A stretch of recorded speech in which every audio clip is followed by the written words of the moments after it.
Narasumber kita kali ini adalah Dr. Ardi Santoso, spesialis anak yang berpraktek di Rumah Sakit Kasih Ibu Solo dan Klinik Utama Kasih Ibu Sehati Solo. Warning paling awal untuk bayi baru lahir bahwa bayi ini tuh sehat apa enggak, itu gampang banget sebenarnya. Dari menangisnya, dia nangisnya kencang apa enggak. Kalau dia nangisnya merintih, berarti dia nggak sehat. Menyusui itu butuh pendampingan. Jadi buat ibu semua yang akan melahirkan, pastikan siapkan semuanya dalam kondisi yang mantap untuk menyusui.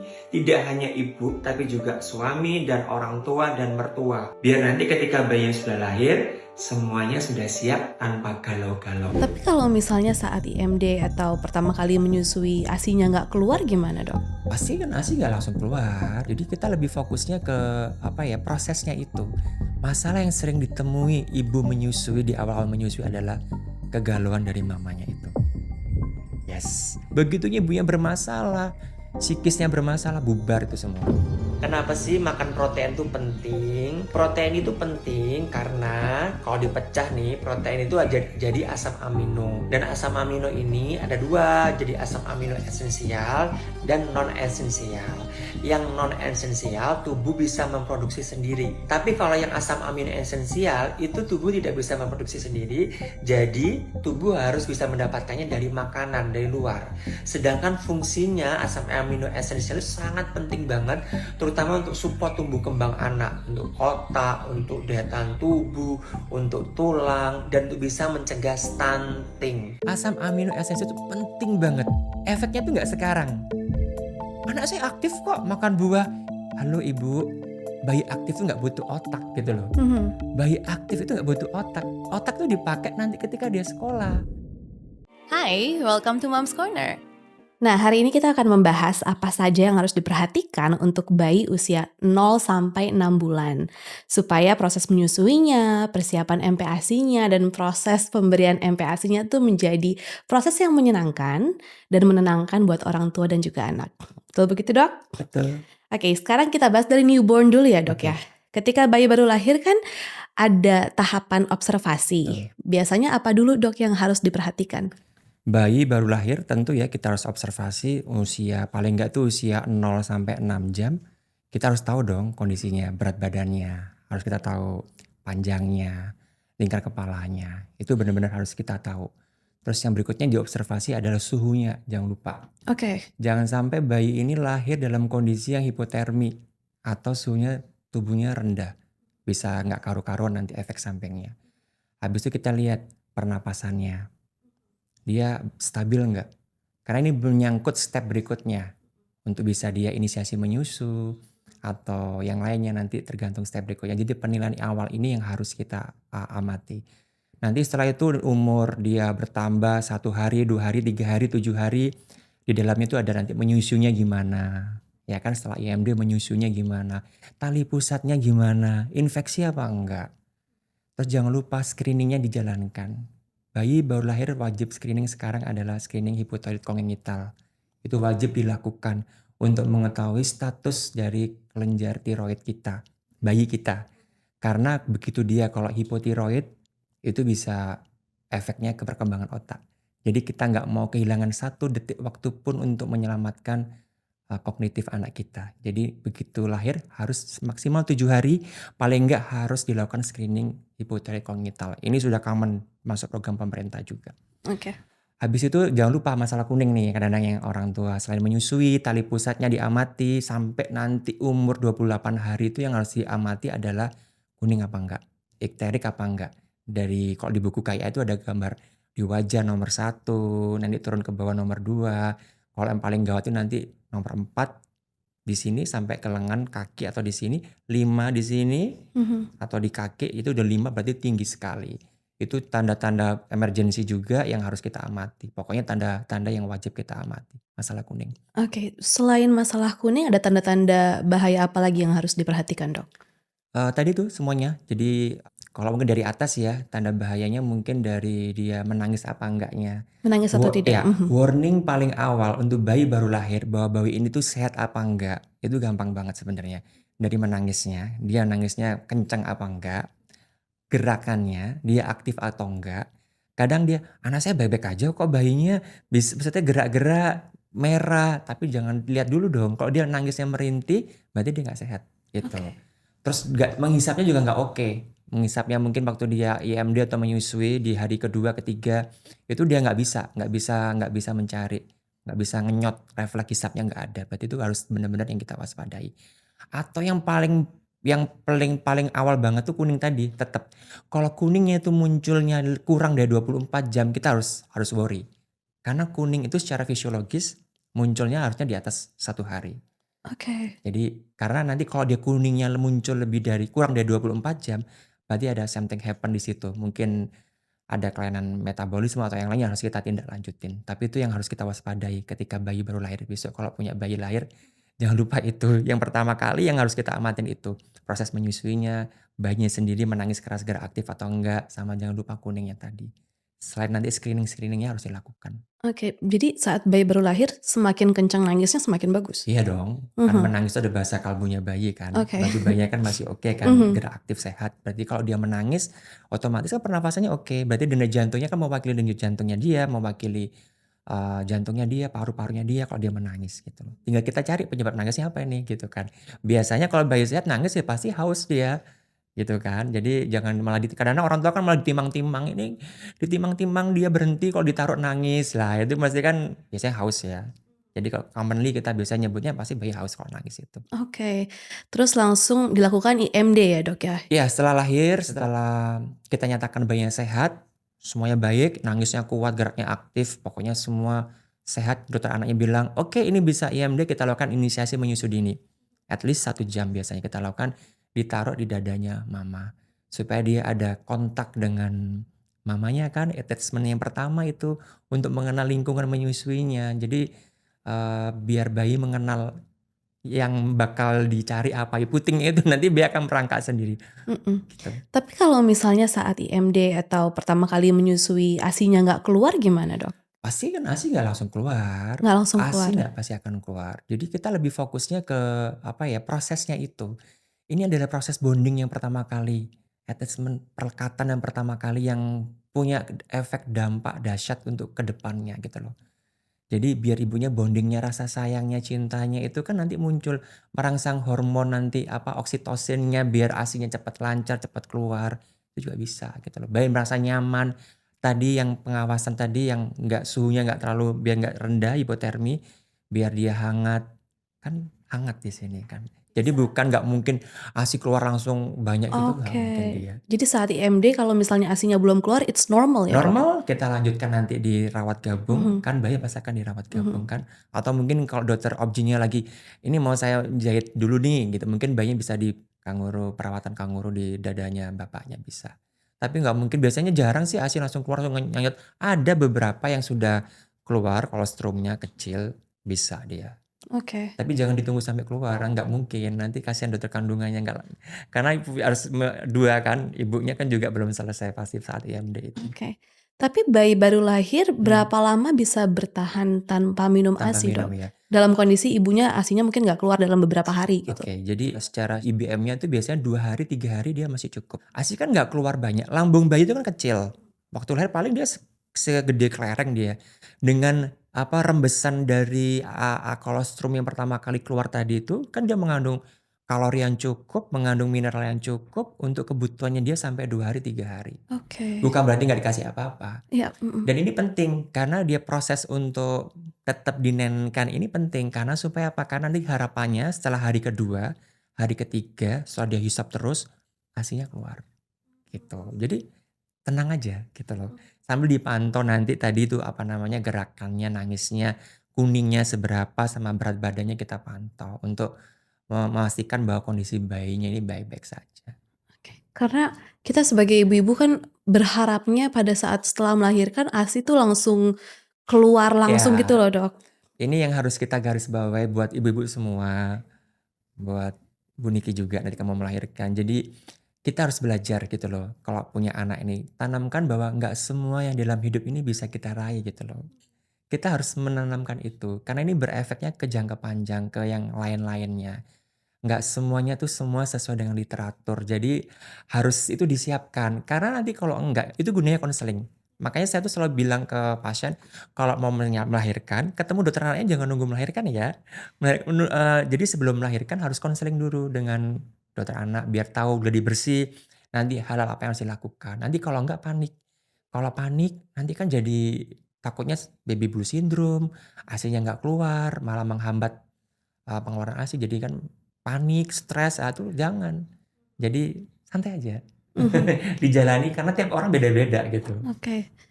Biasanya dalam awal-awal masa menyusui, masalah apa sih dok yang akan ditemui ibu dan si baby ini? Masalah yang sering ditemui ibu menyusui di awal-awal menyusui adalah kegalauan dari mamanya itu.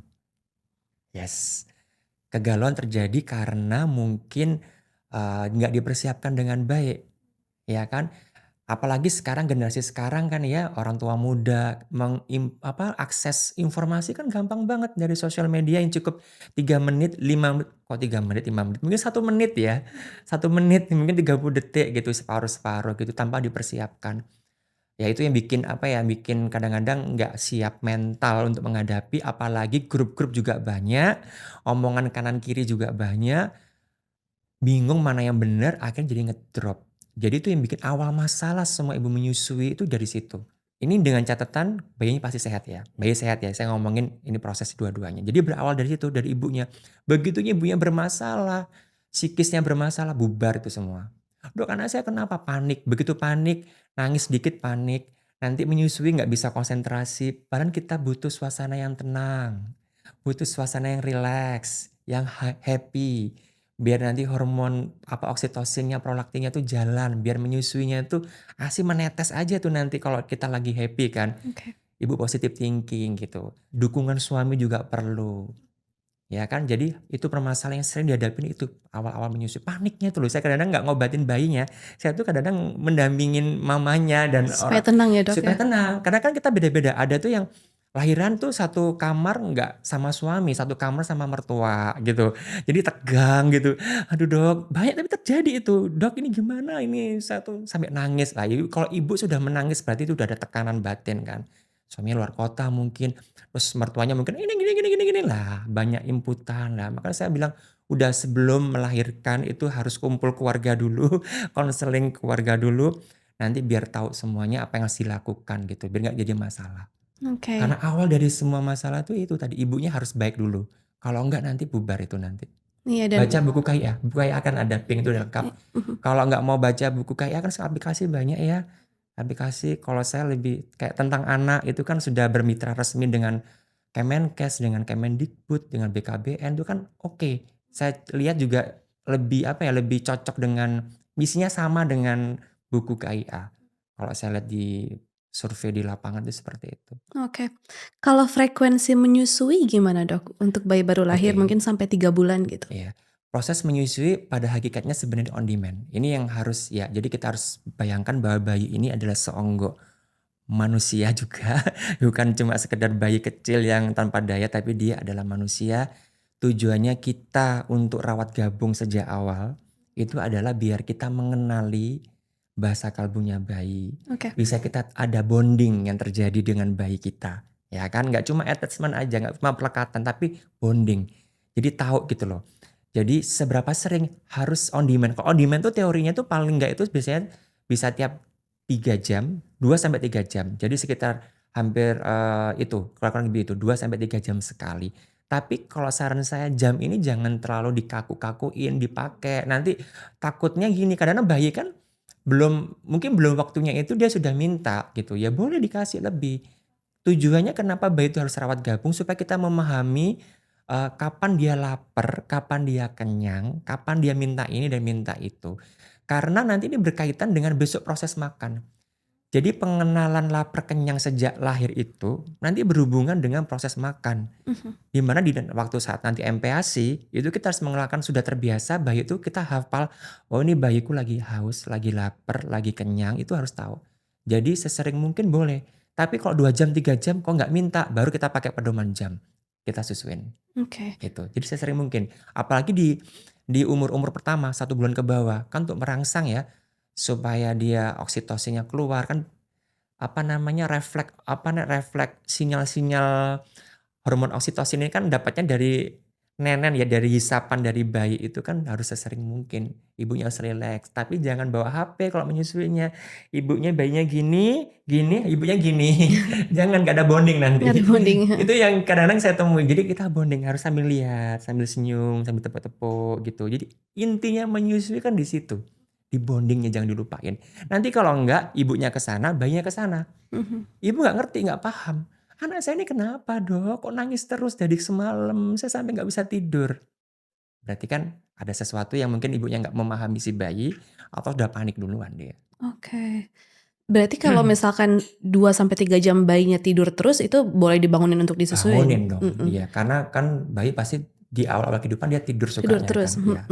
Tapi ada tanda nggak dok kalau misalnya bayinya tuh dehidrasi? Iya ada. Jadi gini, kan kalau menyusui kan nggak ada tandanya berapa cc ya. Iya. Ini bayiku cukup nggak sih menyusuin tuh? Jadi perlu diingat bahwa di awal kehidupan 2 minggu pertama itu harus kita observasi tanda-tanda dehidrasi tadi. Cukup nggak kecukupan ASI-nya.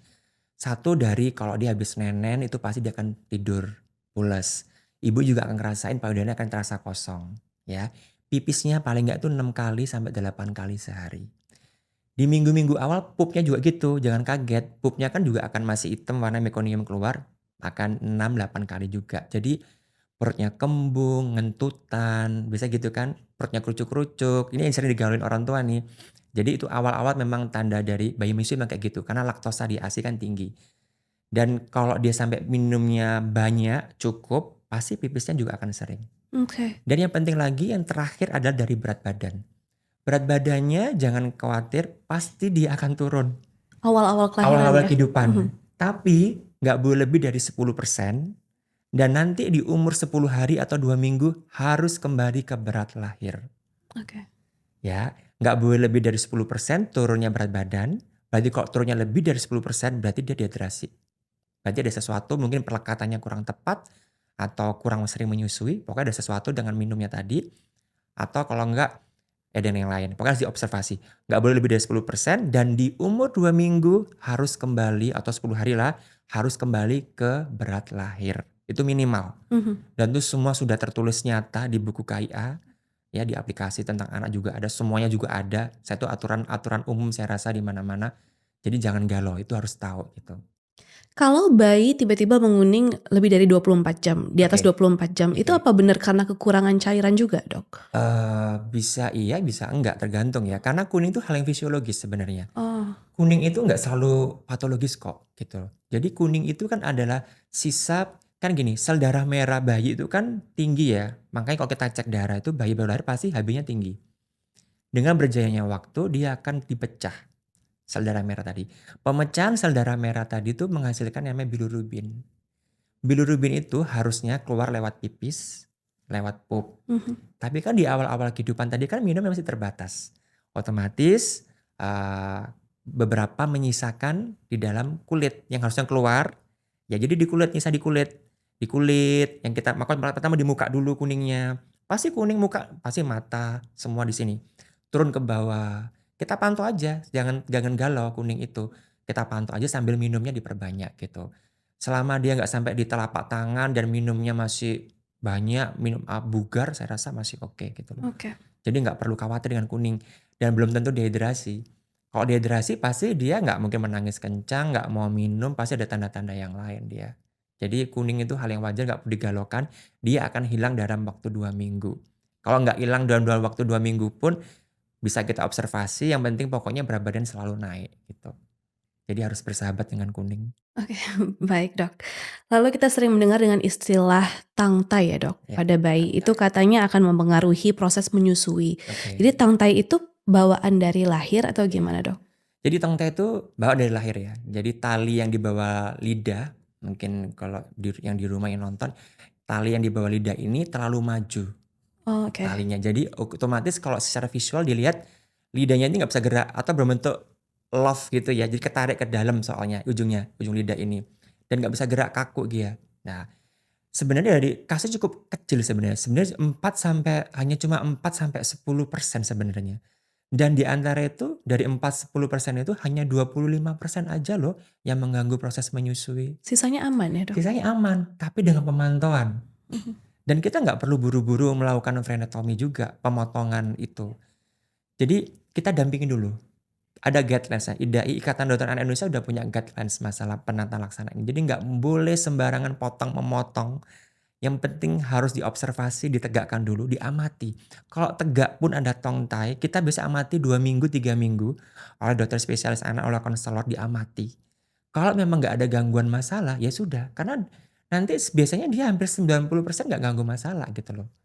Jadi aman gitu. Jadi yang penting pelekatan diperbaiki, itu diperbaiki semuanya, nggak akan jadi masalah. Karena kadang-kadang kita biar nggak overdiagnose ya, kadang-kadang datang, oh ini nggak mau minum berat badan turun, ini pasti tongtai nih, udah langsung potong. Jangan, karena efek samping dari komplikasi dari pemotongan juga banyak kan. Jadi jangan gegabah. Jadi harus dilakukan oleh tenaga ahli, dokter spesialis yang ahli, anak, mungkin kalau yang derajatnya udah parah sampai harus ke dokter bedah anak juga, bedah mulut juga. Jadi nggak asal-asalan semua orang bisa melakukan. Saya pun nggak bisa melakukan. Saya punya beberapa pasien yang tongtai yang masih level yang masih aman dan nggak ganggu menyusui pun ada. Nggak diapa-apain Nggak juga. diapa-apain juga. Mm-mm. Dan nggak mengganggu bicaranya juga. Yang saya bikin miris kan kadang-kadang tanpa konseling yang baik langsung didiagnos ini tongtai, langsung dipotong, padahal berat badan nggak naik, minumnya bermasalah bukan karena itu, mungkin karena pelekatannya. Saya rasa dengan manajemen laktasi yang baik pasti bayi akan bisa menyusui dengan baik juga. Oke. Belum lagi kalau misalnya ibunya terlalu dapat banyak informasi dari sosial media, Ya, Dok. itu lagi, ini kan sosial media kan ya pasti ya efek dari itu kan pasti ada. Maka saya bilang dari awal kalau bisa pedoman yang pertama kali dikuasai itu adalah buku KIA dulu. Itu kan buku resmi pemerintah. Kalau nggak mau baca itu dari aplikasi banyak tentang anak atau yang lain juga bisa. Dikuasai dulu itu kitab suci Al-Qur'annya. Karena semua A sampai Z itu ada. Kalau kita sudah menguasai, punya pedoman hidup, baru kita nonton yang lain. Kalau kita menonton yang lain karena kita udah punya pegangan, kita akan bisa membedakan. Oh ini nggak benar. Oh ini oknum. Oh ini nggak benar. Oh ini harus didengerin. Ini nggak harus didengerin. Kayak gitu. Tapi kalau kita nggak punya pegangan, mengasuh anaknya totally dari sosmed, gimana bubar nanti? Semuanya diikutin. Semua diikut. Ibaratnya orang nggak punya pegangan. Jadi bingung dia. Orang sana ikut sana. Dan banyak loh tingkat depresi tertinggi tuh banyak gara-gara sosial media karena ibu nggak bingung. Overthinkingnya cukup tinggi. Datang ke klinik udah nangis-nangis, udah yang kayak gitu kan udah repot. Yang diobati bukan anaknya ceria-ceria aja. Diobati ibunya. Diobatnya ibunya, mau nggak mau kita harus konseling ibunya. Ternyata setelah digali masalahnya ada di ibunya. Dan memang yang diterapi ya memang harus ibunya.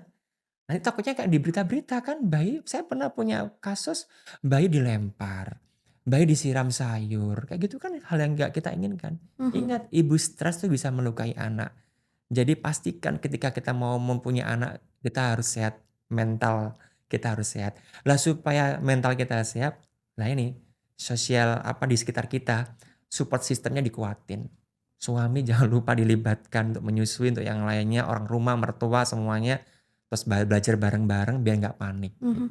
Dan kita juga harus mencerdaskan diri kita juga ya sebagai pedoman tadi itu ya. Iya, harus kalau orang muslim bilangnya tabayun dulu, kalau dengar apa-apa itu jangan langsung ditelan mentah-mentah. Saya rasa kalau butuh informasi yang akurat bisa ke Moms Corner, ini kan cukup bagus. Ya kan, saya lihat juga oke lah gitu biar nggak galau gitu, bisa pedoman.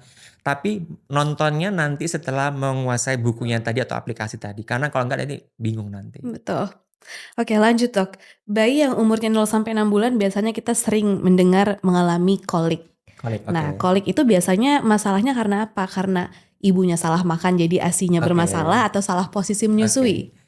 Sebenarnya saya tuh agak sedikit bukan anti ya, saya nggak terlalu suka nyebut kolik karena nanti disalahgunakan sama ibu-ibu. Saya takutnya itu nanti, dok anak saya kolik deh nih kayaknya, makanya direwel terus kayak gitu. Dok ini anaknya saya kayak bermasalah, jadi kolik itu kayak jadi bahan overthinking itu loh dok, kayak yang di TikTok itu kayak itu bilangnya kok karena saya salah makan atau apa gitu. Jadi ujung-ujungnya kolik gitu ya? Iya gitu, jadi sebenarnya kolik itu adalah rasa nggak nyaman gitu aja. Oke. Rasa nggak nyaman yang dirasakan bayi karena bayi ini nggak bisa ngomong, ya udah bahasa kalbunya tuh rewel, cranky gitu dia. Ya kan? Kalau jangan dikait-kaitkan, udah kolik batasannya tuh kolik kita batasi aja. Ini kita ngomongin komunitas ya, kita nggak ngomongin secara individu, tiap kasus beda-beda. Karena kolik itu memang bisa bagian dari penyakit tertentu, tapi ini karena kita yang mendengar orang banyak, kita secara komunitas aja bahwa kolik itu adalah rasa tidak nyaman di pencernaannya di bayi. Bisa mungkin karena dia sebenarnya haus, atau mungkin sepele banget, begah. Mungkin dia kayak apa namanya nggak disendawain tuh loh. Atau dia pengennya tuh kalau habis minum mungkin dimiringkan dulu, ditengkurepin, biasanya lebih tenang. Maka saya bilang, ibu kalau anak yang kolik atau ngerengek, mungkin bisa dimiringkan dulu, dipijat dulu, di apa namanya, dilus-elus perutnya gitu, ditenangkan, ibu jangan panik. Kalau ibu panik, bayinya kan panik, semakin nangis. Atau kalau enggak sepele banget gini biasanya, dok anak saya kolik, kalau digendong ini diem, kalau ditaruh tuh kok nangis ya dok? Ibu itu bukan kolik ibu, itu haus ibu, itu haus. Jadi ibu harus paham, jadi bayi itu kan tanda-tanda haus kan ada tuh, ngecap-ngecap, mulat-mulat. Kalau dia ngecap-ngecap dalam hati dia bisa ngomong, aku nih haus nih ma aku nih haus gitu kan. Kok udah lama mamanya nggak paham-paham, akhirnya dia mulat-mulat kan, ma aku nih haus ma, jengkel gitu kan. Jadi seakan-akan dia kayak kolik gitu kan, sampai merah, sampai ngentut-ngentut gitu kan. Habis itu dia langsung nangis, udah nangis nggak saya gitu, kalau nangis tuh dalam hati udah yang kesel dia. Aku tuh anyel udah diminta tanda-tanda haus nggak dikasih minum. Nah itu bisa jadi kayak gitu. Pijat aja lembut. Tapi saya ingatkan lagi, ini kembali lagi jangan pakai minyak-minyak ya, karena ingat barrier kulit tuh sangat sensitif sekali. Baru aja kemarin saya dapat kasus bayi luka bakar gara-gara bayinya dibilang kolik, dikasih neneknya minyak telon dicampur sama minyak apa, dicampur sama bawang goreng atau mau dimasak atau mau di apa tuh nggak ngerti. Wah. Koliknya hilang, kembungnya hilang hanya dengan edukasi. Saya ngerawat lukanya di perut. Jadi jangan pakai minyak-minyak di kulit. Pakailah mungkin kalau oke lah kalau mau pakai hangat kan tinggal pakai baju agak tebal. Atau kalau memang badannya pengen hangat, kulitnya hangat ya pakai telon tapi yang jangan minyak. Pakai telon yang bentuknya krim, lotion supaya dia lebih nyaman. Boleh. Saya nanti dibilang menentang tradisi telon. Oke, tapi jangan bentuk minyak karena minyak itu sangat mengiritasi kulit. Gitu. Oke. Jadi kalau banyak kan yang berpikir, "Dok, apa ibunya salah makan Jadi terus ASI-nya jadi oke, bermasalah?" Tapi sebenarnya nggak ada masalah. nggak ada, Nggak ada nggak ada kaitannya. hubungannya? Nggak ada hubungannya.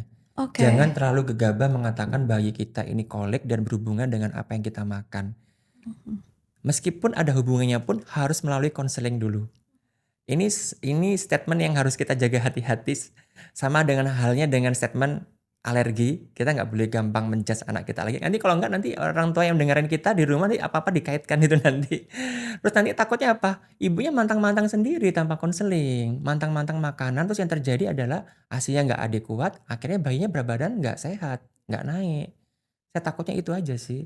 Jadi oke lah, pokoknya kolik kita batasi secara umum general, kolik itu terasa bayi yang nggak nyaman. Kenapa bayi kita nggak nyaman? Harusnya sebagai orang tua ibu lebih tahu. Mungkin dia haus, mungkin kekenyangan, mungkin butuh disendawain, mungkin apa gitu, atau popoknya basah, atau memang bener-bener gasnya, laktosanya ASI kan tinggi ya, mungkin kembung begah banget, oke kasih lotion telon boleh, krim telon boleh, silakan gitu. Atau ada pijat I love you gitu Iya I ya? love you, Mhm. pakai itu telon, tapi bukan minyak ya, jangan Mhm. apalagi pakai bawang goreng ya, bawang goreng, minyak Bawang merah. goreng ya, bawang merah jangan ya. Mhm mhm. Lalu Dok, suplementasi apa yang penting diberikan pada bayi usia 0 sampai 6 bulan? Oke, jadi sebenarnya suplementasi itu kan kita berikan sebagai tambahan. Ya, Lengkap, ada semua yang dibutuhkan mikronutrien dan makronutrien di dalam ASI. Tapi seperti kita ketahui, kandungan ASI itu dengan berjalannya waktu kan semakin turun. Sekitar umur 4 bulan itu sudah terjadi penurunan zat besi dalam ASI ibu. Oke. Sudah mulai ada gap kekurangan dengan kebutuhan. That's why kenapa anak-anak yang bayi baru umur 4 bulan, bayi yang umur 4 bulan harus kita berikan suplementasi tambahan vitamin zat besi. Suplementasi tambahan ya. Ini untuk bayi sehat, bayi normal di atas 2,5 kilo dan nggak prematur. Kalau bayinya prematur, berat badan kurang dari 2,5, itu kita berikan lebih awal, dari umur 1 bulan. Oke. Fungsinya zat besi ini penting banget. Karena apa? Karena untuk mengawal perkembangan otak. Neurotransmitter ini, jaring-jaring di dalam otak ini, saraf-sarafnya nggak akan berkembang tanpa adanya zat besi. Jadi untuk daya ingat, memori, konsentrasi, semuanya itu butuh namanya zat besi. Jangan sampai dia terjadi anemia. Kalau udah terlanjur anemia, otomatis nanti perkembangan otak nggak akan maksimal. Ingat 1000 hari pertama, golden period bayi sampai umur 2 tahun, fokusnya adalah ke kognitif, perkembangan otak. Jadi yang dibutuhkan adalah zat besi. Usia 1 bulan atau usia 4 bulan kita berikan setiap hari sesuai dengan berat badannya dia sampai usia 2 tahun. Nanti kalau sudah makan, tetap kita berikan makanan-makanan yang mengandung zat besi ya, daging-daging warna merah. Tapi suplementasi tetap harus kita berikan. Ini kita ngomong secara komunitas ya, community ya. Jadi nanti karena setiap anak ada beda-beda. Ada mungkin yang sudah terlanjur anemia atau apa. Tapi 4 bulan harus dapat. Survei membuktikan tanpa screening pun anak itu punya resiko anemia. Dan karena anemia ini cukup dampaknya dahsyat buat perkembangan otak, suplementasi tetap diberikan tanpa screening dulu. Mhm. Seperti halnya vitamin D. Yang kedua adalah vitamin D. Vitamin D anak usia 0 sampai seterusnya itu ibu hamil, ibu menyusui itu adalah faktor resiko kekurangan vitamin D. Tanpa screening pun harus didapatkan suplementasi. Untuk di bawah 1 tahun ya 400 IU bayinya, kalau di atas 1 tahun kita berikan 600 IU. Kecuali punya resiko tinggi dan kita sudah cek kadarnya ternyata rendah banget, ya dosisnya pasti yang menyesuaikan. Ini bukan kata Dr. Ardi, ini dari rekomendasi dari Ikatan Dokter Anak Indonesia sudah seperti itu. Vitamin Jadi D, dua ini. vitamin D jadi dari usia berapa tadi, Dok? 0. Dari 0. Oh, oke. Iya. Kalau yang lain-lainnya, Dok saya ngasih probiotik, saya ngasih itu silakan hasil konseling, sunnah. Karena sampai sekarang belum ada konsensus atau rekomendasi dari IDAI, karena pedoman saya IDAI belum ada yang mewajibkan. Kalau saya yang lain saya bilang sunnah. Udah. Yang penting itu zat besi dan vitamin D. Kan itu penting banget. Vitamin D juga penting kan untuk perkembangan ototnya, tulangnya, syarafnya juga, otak juga. Pokoknya main di otak deh. Kita selamatkan otaknya nih di 2 tahun pertama kehidupan. Oke, itu penting sekali ya, Ibu Dok, hamil jangan lupa vitamin D. Vitamin D juga harus Iya. ya, harus. Karena 1000 hari pertama dari awal kandungan ya, Iya, Dok ya. dari 9 bulan dari awal lahir sampai bayi umur 2 tahun. Oke, baik Dok. Lalu sebelum anak usia 6 bulan, kita nih ibu-ibu sering mendengar pelatihan oromotor nih, Dok. Iya. Katanya akan berguna banget pada saat nanti pemberian makan. Mungkin bisa dijelasin apa yang dimaksud dengan oromotor dan bagaimana stimulasinya. Oke. Jadi sebenarnya perkembangan bayi itu ini berkaitan dengan MPASI ya, oromotor ya. Perkembangan oromotor bayi itu latihannya dari waktu menyusui ya. Menyusui itu kan sudah oromotor kan ya. Intinya oromotor itu adalah koordinasi semuanya. Koordinasi antara bibir, lidah, rahang bawah, rahang atas, langit-langit berkoordinasi supaya bisa mengambil makanan dan mencerna makanan. Sebenarnya istilah pelatihan stimulasi oromotor itu sebenarnya nggak ada. Stimulasi oromotor itu dimulai ketika anak makan. Anak makan itu adalah pelatihan stimulasi oromotor ya pas saat mengenalkan makan itu. Oh, saat 6 bulan itu? Iya, jadi gini, kita memberikan makan setelah kita tahu bahwa oromotornya dia udah siap.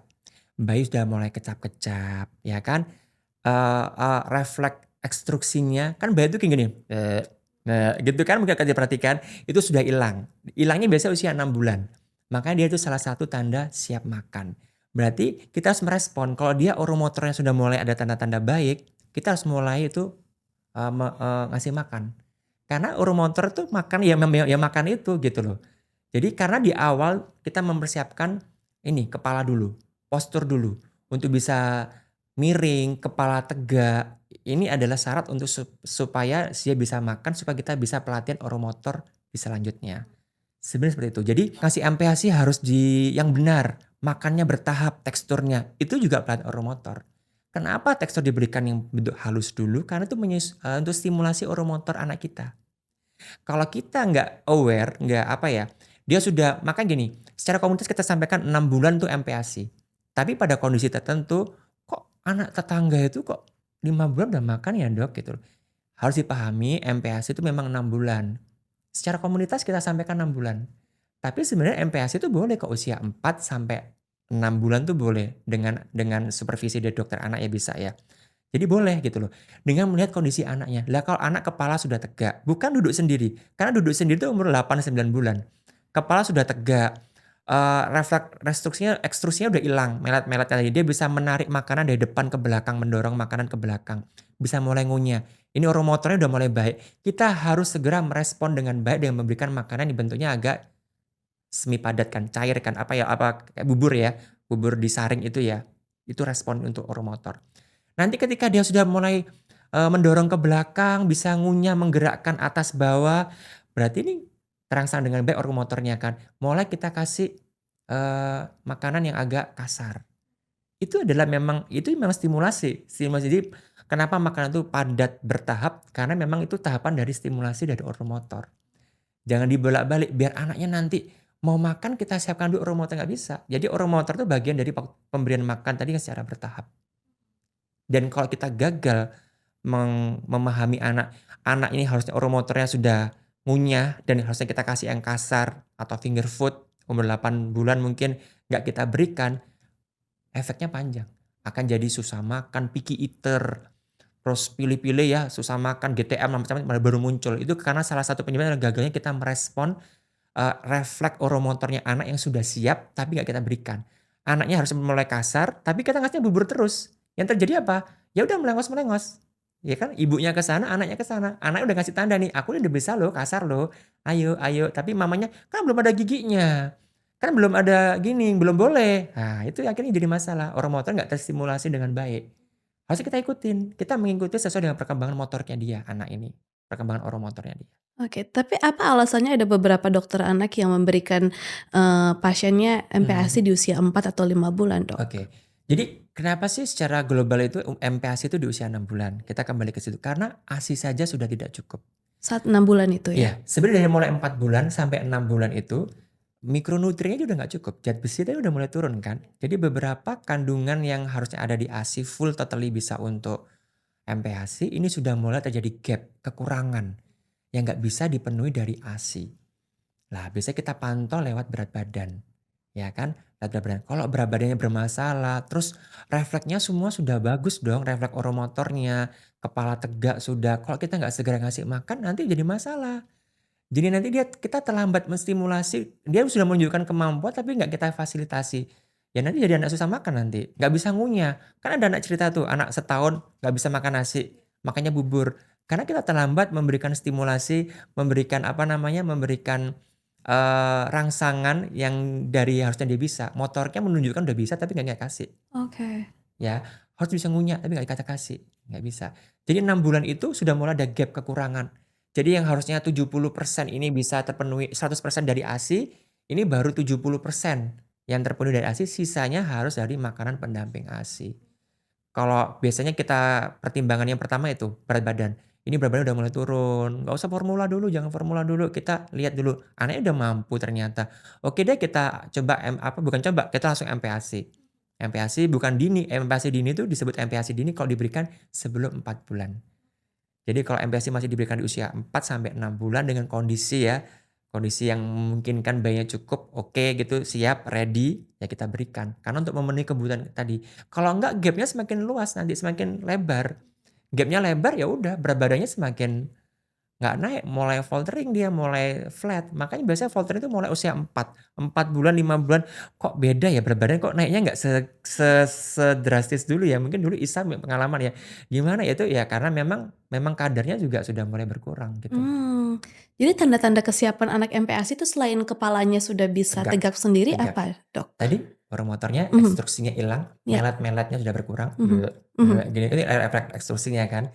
Itu sudah nggak ada, itu udah cukup. Kita memulai mengenalkan makanan yang selain cair. Itu dari faktor bayinya. Itu cukup banget untuk kita stimulasi oromotornya dia. Kita tindak lanjutin. Kemampuannya sudah ada nih, menunjukkan udah siap nih. Kita harus mulai.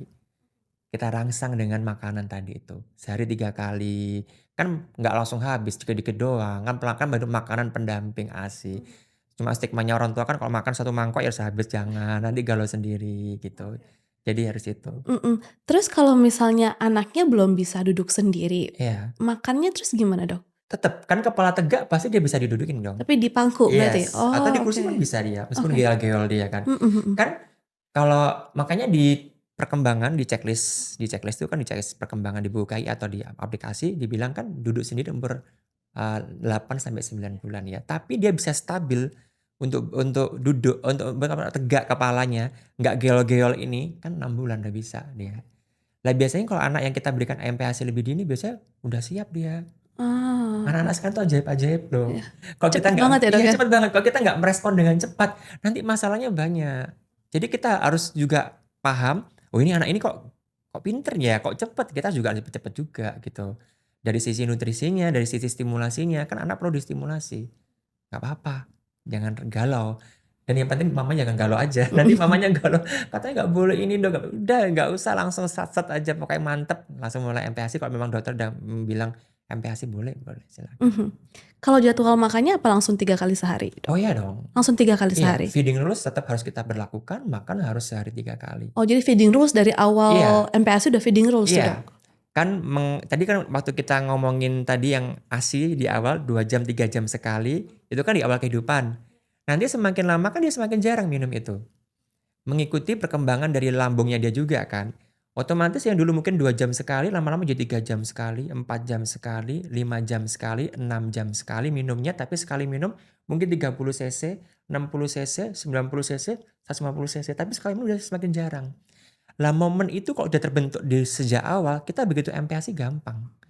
Karena feeding rules-nya udah kita atur bahwa laparnya ini pasti sebentar lagi lapar nih dia, Mhm. haus nih. Lah tetap kita 3 kali kasih. Kan untuk mensubsidi yang kekurangan tadi ya, gap tadi, jadi tetap harus 3 kali. Kan lambung bayi kan kecil Mas Ian, nggak mungkin dalam sekali waktu langsung makan banyak.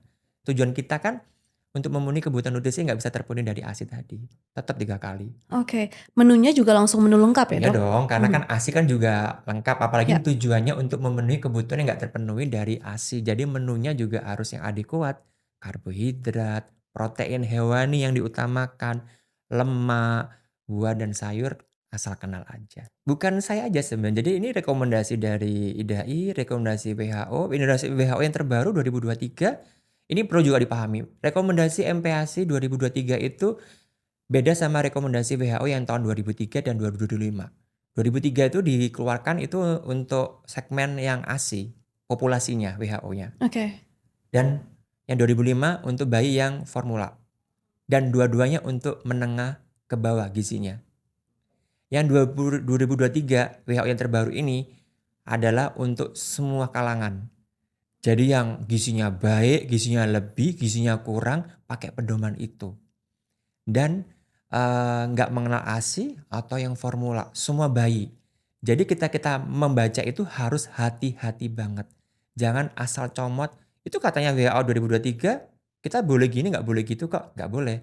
Harus konseling dulu, karena anak beda-beda. Ingat, itu hadir untuk semua general. Jadi tetap harus individu sifatnya. Jadi kalau buah itu kenapa alasan kita nggak boleh kasih buah? Buah itu banyak anti nutriennya.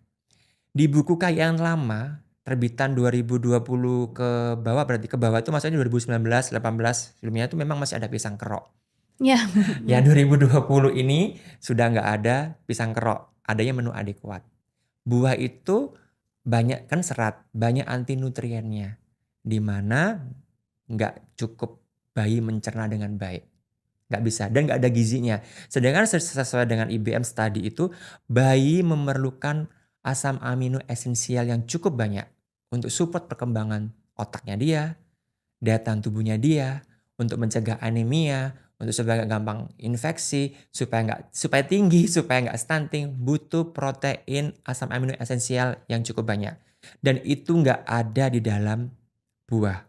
Semuanya adanya di protein hewani. Oke. Makanya kita harus memberikannya protein hewani, bukan buah. Jadi buah itu untuk kita aja biar langsing gitu ya. Mungkin serat itu nggak bisa dicerna. Nanti kalau nggak dia akan bebelen pasti. Karena anti nutrinya banyak. Anti nutrien berarti kan nggak bisa dicerna sama bayi. Mhm. Sedangkan bayi lambungnya kecil. Kalau dia anti nutrinya banyak, dia pasti akan kayak apa namanya, kayak gampang kenyang kan.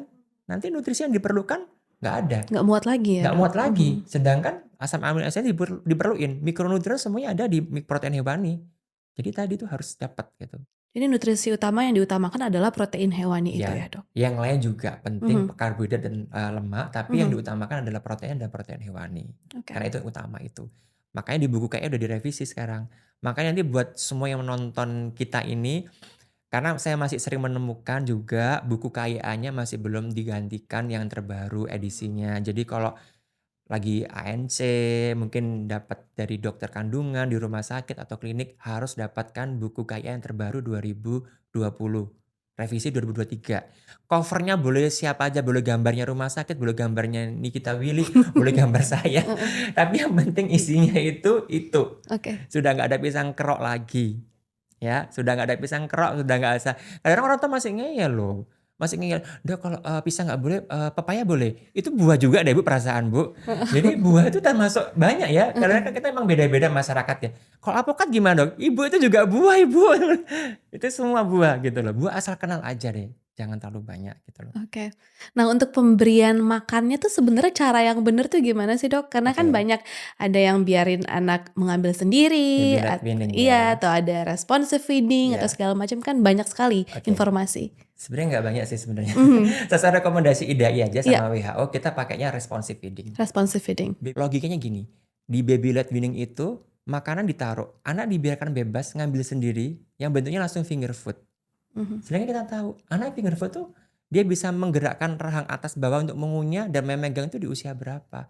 Belum bisa dia. 8 bulan baru bisa dia. Jadi kalau 6 bulan ya nggak bisa, tetap harus disuap. Kalau baby led weaning kan nggak perlu disuapin, dia bebas ngambil sendiri. Menyusu dia yang ngatur sendiri, ya kan? Minum susunya kan dia ngatur sendiri, ngontrol. Akhirnya apa yang terjadi? Resiko tersedak cukup tinggi, resiko malnutrisi cukup tinggi. Terus apa namanya, tadi, GTM-nya cukup tinggi juga, gerakan tutup mulutnya. Karena bayi nggak terbiasa mengeksplor yang lainnya yang sesuai tekstur oromotornya nggak terangsang dengan baik. Nggak sesuai dengan kapasitas usianya dia. Tapi yang paling bahaya itu, kesedaknya itu. Sama kebutuhan nutrisi nggak terpenuhi. Lah kok dari buah-buahan tok dapat dari mana asam amino esensialnya? Ibu Niki, asam amino esensial itu sangat penting banget. Kita minta tolong banget nih disiarkan semua orang. Asam amino esensial itu penting banget. Efeknya tuh nggak sekarang. Anak saya aktif kok makan buah. Halo ibu, bayi aktif tuh nggak butuh otak gitu loh. mhm, Bayi aktif itu nggak butuh otak. Otak tuh dipakai nanti ketika dia sekolah. Kalau dia motorik kan memang gerak ya, aktif kan gerak nggak pakai kognitifnya dia. Kognitif kerasanya nanti begitu sekolah. Begitu sekolah dia tola-tole, suruh ngafalin, konsentrasinya kurang, itu baru kerasa nanti. mhm. Jadi pedomannya jangan yang penting bayinya aktif, jangan karena bayi aktif tuh nggak memakai kognitifnya dia, itu motorik memang perkembangan motorik. Jadi tolong jangan, baby led weaning sudah terbukti secara ilmiah pun kita sanggah dari Ikatan Dokter Indonesia pun nggak direkomendasikan. Tapi boleh kok di-combine. Nanti kan begitu 8 bulan, dia kan bisa mulai tekstur udah bisa megang sendiri finger food, bisa ngunyah. Kalau mau di-combine silakan. Kan responsive feeding itu mendorong anak makan sendiri. Tapi pada waktunya nanti 8 bulan, 9 bulan, saya udah punya cucu saya tuh umur 9 bulan, 10 bulan tuh nggak mau makan sendiri. Tapi memang itu harusnya kayak gitu. Kita mendorong sejak awal dari umur 6 bulan itu untuk dia bisa makan sendiri. Jadi kayak kombinasi-kombinasi baby led weaning lah ya. Makan sendiri, nggak mau dia. Dan kalau ada makanan jatuh diambil pakai apa namanya garpu, terus dimasukin sendiri. Disuapin dia noleh dia, nggak mau dia. Saya bilang udah biarin aja gitu loh. Karena dia pengen mengeksplor.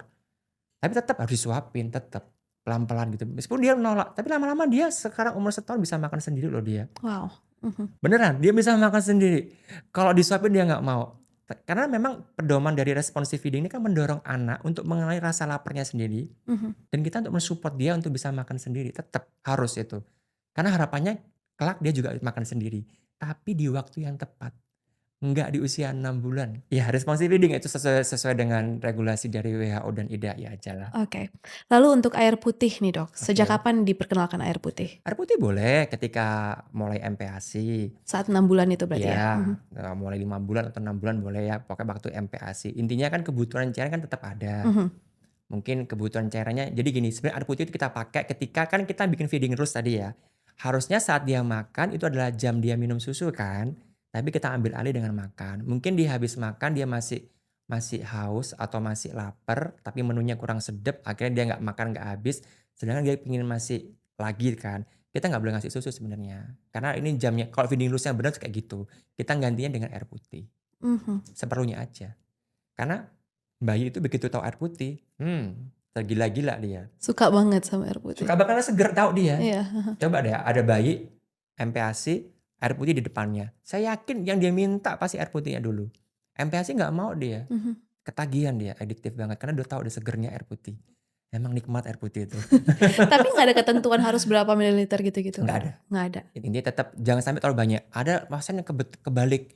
Jadi air putih itu wajib. Jadi air putih lebih banyak dibandingkan lah isi lambungnya isinya air. Mhm, Ini saya harus hati-hati menyampaikannya karena nanti kalau enggak nanti air putih dianggap sebagai suatu hal yang harus banyak gitu biar ginjalnya baik. Ya enggak juga. Tetap dia tetap harus makan. Kan kebutuhan airnya kan bisa dari makanan juga. Kan kebutuhan air dari umur 0 sampai 6 kan dari ASI. Ya mungkin sekitar 600 cc lah ya on demand atau sesuai berat badan lah kalau skala komputer kayak gitu. Habis itu naik lagi kan 800 di 6 bulan sampai 9 bulan. Itu kan bisa dari 600 dari ASI, 200 dari makanan. Makanan termasuk ya tadi tetek bengeknya tadi yang air putih tadi. Oke. Bukan berarti ini terus digluk-gluk gitu, jangan. Iya. Nanti dia nggak ada gizinya, Nanti kembung dia. nanti kepenuhan ya Kepenuhan perutnya. dia, Oke. ketagihan. Nah, biasanya nih ya, Dok, saat anak mau mulai MPASI kebanyakan ibu-ibu atau orang tua tuh jadi FOMO gitu, Dok. Beli peralatan masak baru, Oh ya. terus tempat makan baru, keju-kejuan semuanya dibeli untuk penambah lemak dan lain-lain. Apakah sebenarnya harus seperti itu atau bisa pakai apapun yang ada di rumah? Ya itulah ibu-ibu zaman sekarang ya. Kalau bisa ribet kenapa harus simpel? Iya. Jadi sebenarnya kalau mau MPASI udah santai aja. MPASI itu menyenangkan, hal yang simpel, bukan yang FOMO banget yang harus gimana, enggak. Pakai peralatan yang ada di rumah. Mau panci, mau apa, kompor, mau sutilnya, mau wajannya mau pakai di rumah boleh. Tapi dipisahin ya untuk mengolah yang bahan mentah sama bahan matang ya.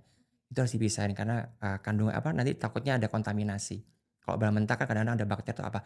Intinya bersih lah. Intinya bersih dan bersih. Intinya bersih karena salah satu syarat MPASI harus aman. Aman dari kontaminasi jadi harus bersih. Pakai yang ada di rumah. Nggak usah ribet. Kan di buku KIA juga sudah ada. Mau pakai makanan keluarga atau menu sendiri bahan mentah. Jadi kalau Bu Nikis kan lagi masak opor nih untuk orang rumah, untuk satu keluarga. Ya dia yang ikut makan opor nggak apa-apa. Sesuaiin teksturnya Tapi aja. tekstur disesuaikan gitu loh. Seberapa sih garamnya nggak banyak lah kalau sudah diambil dikit gitu untuk ibu masak satu panci kan. Yang saya sesalkan yang sekarang ini karena saking anunya antusiasnya mungkin ya. Saya juga mengingatkan jangan bikin MPASI itu yang asal cemplang-cemplung, awur-awur cemplang-cemplung. Kadang-kadang ini karbohidrat dimasukin beras. Ini proteinnya masukin telur, lemak kasih susu. Ibu rasanya kayak gimana itu ibu? Terus itu perlu garam nggak? Lah ibu kalau perlu garam, perlu bumbu kan ada satu tujuannya. Ibu mau masak apa? Jadi saya selalu bilang kalau masak MPASI harus ada judulnya. Judul menunya jangan menu awur-awur cemplung. Awur-awur cemplung itu nggak ada. Nanti rasanya nggak karu-karuan. Nyampur-nyampur bahan-bahan yang nggak seharusnya dicampur. Jadi kita mau masak MPASI, kalau di buku Kemenkes kan ada resep lokal di buku Kemenkes resep lokal punya Kemenkes ada tuh. Jadi monggo mau karbohidrat mau diganti kentang boleh, diganti kan Nusantara ini kan karbohidrat banyak banget. Ya kan? Lemak mau diganti minyak apa aja boleh lah ya, santan ya boleh, margarin boleh. Protein hewani mau dari ikan lele, gurami, mujair, daging. Anak saya tuh nggak mau daging, Dok. Ya tergantung dong, Bu. Ibu daging ibu apain dulu? Itu mungkin ada seratnya. Ya tergantung dulu ibu mau pilih yang ada seratnya apa enggak. Karena daging itu 1000 wajah, 1.000.000 wajah. Tergantung ibu ngolahnya. Nggak bisa ibu mengatakan anak ibu nggak mau ayam, Dok. Lah tergantung ibu masaknya apa. Lah ibu masaknya kayak gimana gitu. Maka ada judulnya. Mungkin bubur Manado, ayam apa gitu ada judulnya lah. Mungkin opor, otak. Lah gitu ada judulnya kan. Biasanya kan ada bumbu bahan-bahan mentahnya, bumbu halusnya, cara memasaknya gimana. Kalau di situ memang nggak ada tujuannya harus ditambahkan bawang merah ya nggak usah kasih bawang merah, ya kan? Masa opor nggak ada apa kalau opor tuh apa ya? Santan ya kan pasti ada santannya ya pasti harus dapat kan. Jadi jangan asal nyampur gitu loh. Dan harus enak ya, Dok ya? Ya iya dong, citra rasa tuh penting. Nggak cuma karena saya tanya, "Pak, masakan adik dari ibu gimana rasanya? Enak nggak?" "Nggak enak, Dok." "Ya sudah, Bu, tahu jawabannya kan kenapa adik nggak mau makan?" Saya bilang gitu. Udah kan? Lah ibu masaknya saya selalu tanya, "Lah ibu masaknya gimana?" "Pokoknya saya campur, Dok. Saya campur ini, saya." "Sebentar, ibu mau masak apa? Tujuannya mau kemana nih? Mau masak apa gitu, ibu mau kemana arahnya?" Terus gula garamnya kapan, Dok?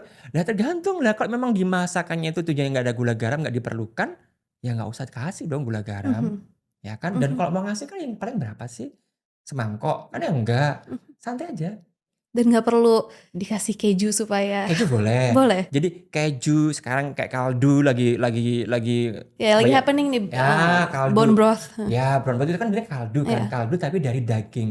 Itu kan dari daging masih ada daging. Kan ada kaldu itu dari tulang doang, ada yang masih ada dagingnya, ada tulangnya. Itu kan untuk perasa aja. Protein hewani nggak banyak, dikit. Sebelum saya masuk pertanyaan Instagram nih, mungkin ada nggak sih hal yang paling tidak dokter sarankan kepada orang tua saat anaknya memulai MPASI? Yang nggak saya sarankan adalah nggak membaca ya, harus belajar. Kita harus meliterasi diri kita sendiri dengan baik. Mungkin orang tuh bisa membaca, tapi kadang-kadang memahaminya kurang. Di buku KIA itu cuma 2 lembar masalah MPASI. Mbok yo tolong 2 lembar ini dibaca dan dipahami dan diresapi dalam-dalam. Nek perlu dibakar dan diminum gitu airnya biar meresap gitu ya. Cuma 2 lembar gitu loh. Susahnya apa sih gitu. Jadi saran saya buat ibu yang MPASI itu, dan jangan stres. Kuatkan iman ya, nggak usah denger sana sini. Keluar dari grup arisan kalau perlu dan nggak kuat mental, grup-grup WA, keluar aja demi kewarasan. Karena nanti ibu gagal fokus, anaknya nggak terurus, ya apa namanya dia stres sendiri gitu loh. Jangan. Dan jangan terlalu takut mengeksplor aneka ragam makanan. Otak bayi itu ibarat kertas putih. Kita mau ngasih incip-incip makanan apapun itu baik gitu loh. Anak nggak mau lele karena sejak kecil nggak pernah dikenalkan tuh daging lele gitu loh. Anak nggak mau ini karena nggak pernah dikenalkan, maka kenalkan semua merasa. Biar dia, biar ada sensasi. Kan first impression itu kan menentukan tindak lanjut berikutnya. Ya, dan amati anak, jangan sampai kita telat mengenalkan tadi stimulasi oromotor biar tahapan makanan kasarnya biar tepat. Kadang saya ditanya, "Dok, kapan saya mulai anak saya kasar?" Loh kok secara teori 8 bulan Ibu, tapi semua kembali ke Ibu loh, Ibu yang lebih tahu dibandingkan saya. Makanya Ibu harus tahu ketika dia udah mulai bisa ngunyah-ngunyah, menggerakkan gigi itu mulai itu. Jadi itu.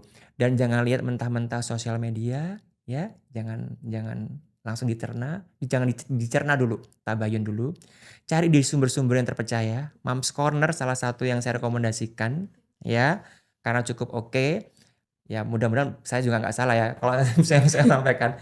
Dan yang terakhir yang nggak kalah pentingnya adalah hidup ini jangan dibikin ribet, jangan dibikin ruwet untuk MPASI. MPASI itu ringan, bikin suasana yang menyenangkan, have fun, makan bareng keluarga dengan penuh cinta tanpa ada kekerasan dalam proses makan.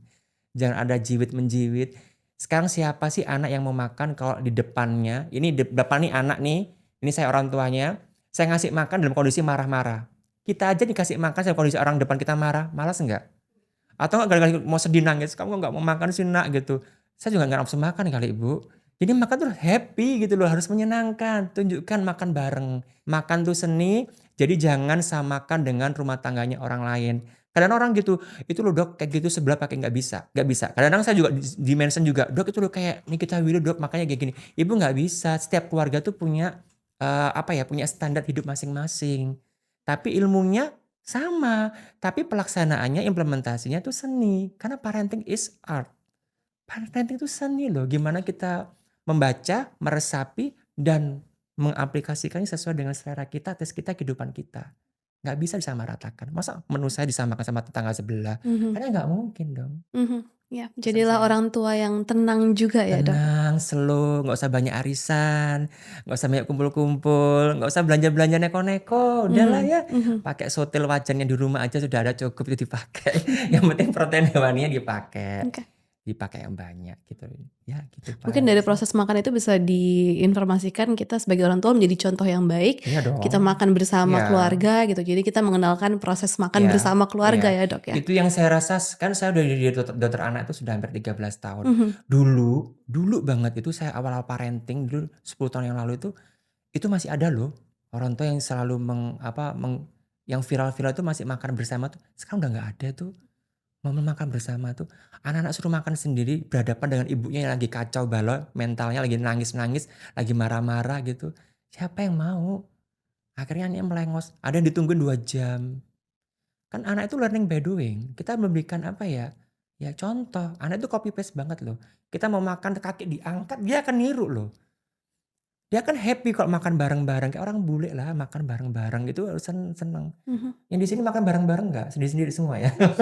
Saya masih makan bareng-bareng Bareng-bareng ya? sih, Saya tuh didikan salah satu. Saya tuh bukan orang yang berada di keluarga berada, orang biasa. Tapi orang tua saya selalu mendidik makan tuh di meja makan bareng. Itu sampai SD.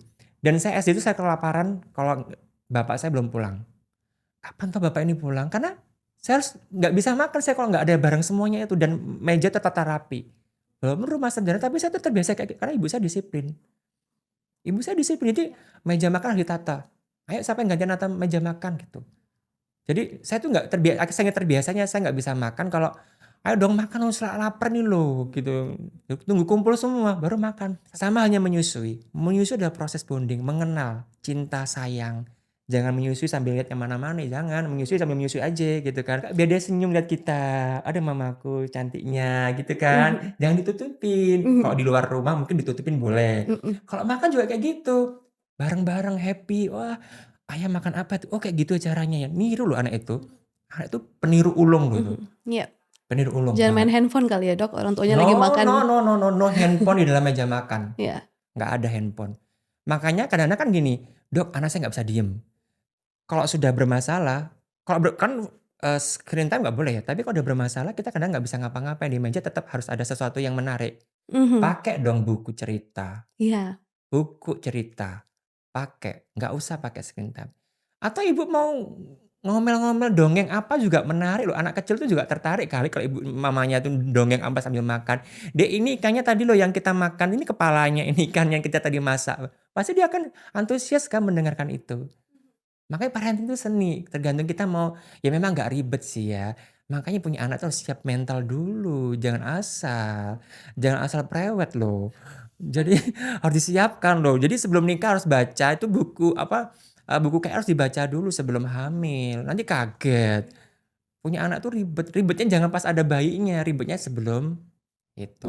Makanya kita hamil 9 bulan untuk belajar ya, Dok, ya? Yes, nah Mhm. bisa sebelum itu harus Mhm. dipersiapkan. Makanya persiapan ibaratnya kan kalau dokter kandungan bisa bilang, "Sebelum hamil dipersiapkan dulu ya." Lah salah satunya belajar itu. Ini ada pertanyaan dari Instagram ya, Dok, Ya, ya? Dari @ag_indana. oke. Bagaimana MPASI untuk bayi yang alergi protein hewani? Cuma bisa makan daging sapi dan kambing. Oke, ini mungkin yang dimaksud protein susu, alergi protein susu sapi kali ya. Protein hewani saya rasa gini, yang pertama anggap aja ini memang benar alergi protein hewani ya. Mhm. Alergi itu nggak sesemudah itu. Jadi bukan berarti kalau kita makan sesuatu ada merah-merah di pipi, ada merah-merah biasanya ya, atau merah-merah biasanya bintik merah-merah itu langsung alergi, nggak semudah itu. Alergi itu nggak semudah itu. Makanya saya agak sedikit berhati-hati kalau menyampaikan anak ibu ini alergi apa enggak. Nggak jarang banget secara literatur, studi, jurnal mengatakan alergi makanan tuh, alergi daging tuh nggak ada itu. Alergi yang pertama yang paling sering pada bayi itu adalah alergi protein susu sapi. Ya, alergi proteinnya dari susunya si sapi. Susunya ya, proteinnya, bukan dagingnya. Mhm. Jadi kalau dia alergi protein dari susunya si sapi itu, berarti dia tata laksananya harus menghindari semua produk-produk yang mengandung protein dari si susu sapi itu tadi. Kalau bayinya ASI eksklusif, berarti yang dipantang-pantang adalah mamanya. Nggak boleh mengkonsumsi susu sapi sama turunan-turunannya. Dairy food, yogurt, es krim, pokoknya mengandung susu sapi. Ya, bukan berarti nanti kalau MPASI dia nggak boleh makan dagingnya. Ingat yang alergi ini bukan dagingnya tapi susu sapinya, ya. Jadi dan kalau masalah alergi ini harus didiagnosa oleh dokter spesialis anak, nggak boleh menjudge dirinya sendiri, "Anak saya kayaknya alergi daging ini," nggak boleh. Saya takutnya nanti dikit merah dibilang alergi, karena nggak semudah itu. Ada tes Nggak khusus ya, Dok, ada ya? tes khusus Mhm. kita, dan untuk alergi daging nggak ada lah istilah Ya. alergi daging itu. Nanti BAB dibilang alergi, nggak ada kayak gitu. Pokoknya kalau alergi jangan gegabah menjudge anak kita dengan alergi dan diskusikan dengan dokter. Protein, itu mungkin yang dimaksud adalah alergi protein susu sapi. Kalau alerginya protein susu sapi ya berarti dia makan daging apa aja ya boleh. Makanya tidak perlu memantang-mantang makanan hanya karena takut terjadinya alergi. Karena dari jurnal mengatakan studi itu, ketika kita memantang-mantang makanan sejak awal dengan tujuan supaya nggak alerginya muncul karena orang tua punya bakat alergi, itu malah meningkatkan resiko alergi. Jadi selama alerginya belum muncul, udah santai aja, gaspol terus kenalkan semua aneka ragam makanan. Nanti kok alergi ketahuan kok nih alergi. Nanti kok alergi ketahuan tinggal dicatat aja, nanti diskusi sama dokter. Jadi jangan memantang-mantang. Telur nanti harus setahun, nggak ada kayak gitu ceritanya. Jadi dari penelitian mengatakan bahwa kita nggak boleh memantang-mantang. Semakin kita memantang-mantang sejak awal, nanti jadi potensi alergi akan muncul. Oke, dan Semoga jangan cukup self jelas. diagnose sendiri ya, Dok, ya? Jangan, alergi itu sangat kompleks dan nggak semudah itu. Termasuk tadi yang tongteh juga sangat kompleks, jangan mendiagnosa sendiri. Oke. Lalu berikutnya dari @masayu_nisa27. Oke. Dokter Ardi Santoso sering menekankan bahwa protein hewani harus diutamakan ketika masih usia 2 tahun ke bawah. Tapi anak saya kalau kurang sayur dan buah BAB-nya jadi sembelit, Dok. Iya. Protein hewani utama, tapi bukan berarti seratnya nggak diperlukan. Semua tetap diperlukan. Jadi kan untuk komposisi di atas setahun kan serat tetap penting, tapi dia ranking di bawah ya. Mungkin cuma hanya 10% dari total semua yang ada. Tetap harus dikeluarkan. Dikeluarkan. Buahnya, sayurnya perlu. Semuanya kan seimbang. Bukan berarti yang diutamakan terus yang lainnya nggak perlu, nggak. Tapi kalau di umur setahun ke bawah memang nggak bisa. Tapi kalau udah setahun ke atas silakan. Jadi buah, sayur, air putih, aktivitas yang banyak supaya pupnya juga lancar. Ingat buah itu juga sumber dari prebiotik, sumber dari makanannya kuman-kuman yang baik di dalam pencernaan. Jadi serat itu tetap diperlukan. Daripada kita suplementasi dari Prebiotik gitu luar ya? ya, mending kita kan dari alami, dari serat-serat itu bisa untuk makanannya si kuman-kuman baik di dalam pencernaan. Jadi nggak ada larangan, silakan kok. Tapi jangan dibalik ya, nanti makannya buahnya banyak, terus nanti makan yang lain dikit. Sedangkan dia masa-masa perkembangan otaknya sangat pesat banget. Jangan. Oke. Itu saja, Dok, cukup. Ada lagi yang mau disampaikan, Dok? Mungkin itu aja ya, mungkin jangan galau, jangan pokoknya hidup ini sederhana aja lah, dibikin simple dan parenting itu seni, jangan ikut-ikutan. Setuju. Terima kasih banyak Dokter Ardi Sama-sama, ilmunya hari ini. semoga bermanfaat buat semuanya. Terima kasih. See you guys next week.